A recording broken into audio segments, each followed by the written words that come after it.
hadis.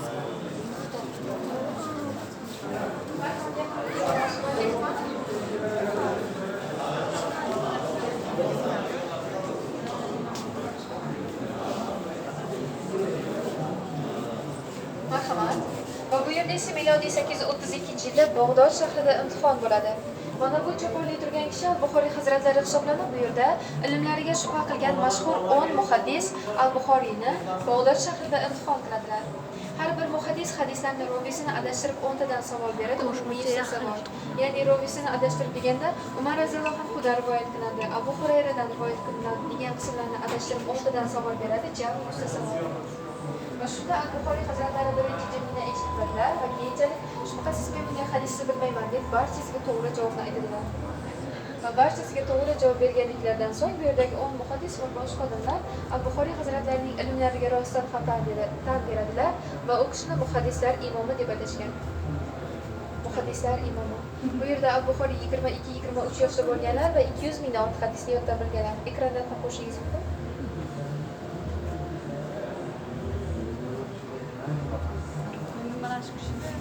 Ha,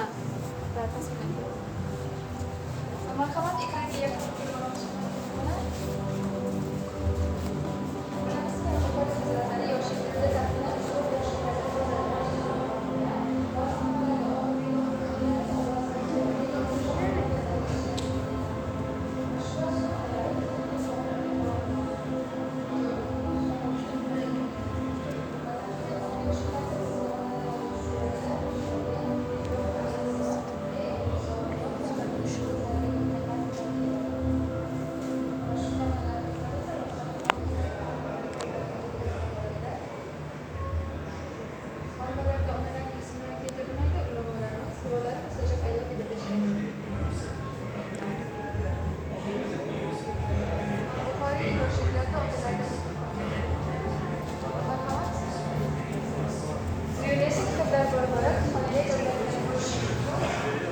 Al-Buxoriy hadis ilmidan tashqari turfa tafsir ilmlariga munosabati va umumiy ilmlar asarlariga ko'ra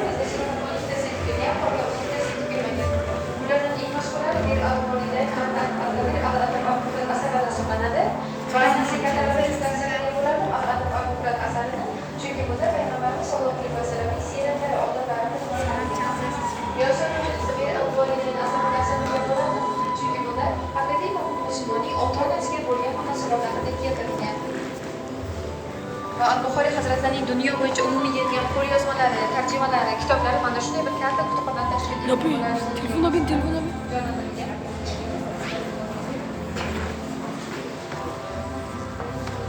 Va hurmatli mehmonlar, oramizda 7 yoshdan 12 yoshgacha bo'lgan bolalarni yoniga yuboramiz. Telefonlarni ota-onamizga beramiz. 7 yoshdan 12 yoshgacha bo'lgan bolalarni yoniga kelamiz. Ichkarida uchar gilam bor. Kattalar kirib tomosha qilishingiz mumkin. Bolalarni o'tkazamiz. Biz shu yerda kutib turamiz. Oldiga keling. To'xtab turamiz. Keyin sizlar kirgizamiz. Ichkarida uchar gilam bor. Gilamga tushadi. Sizlar kirib tomosha qilasizlar. Haqqon uchadimi? Gilamda yotib sizlar kirasiz, tomosha qilasiz. Birinchi bolani o'tkazib yuboramiz. Siz necha yosh? Men 16. 2011-yil. 7 yoshgacha? 7 yoshdan 12 yoshgacha. Unga kirdim. Sana 12 yosh ekansan.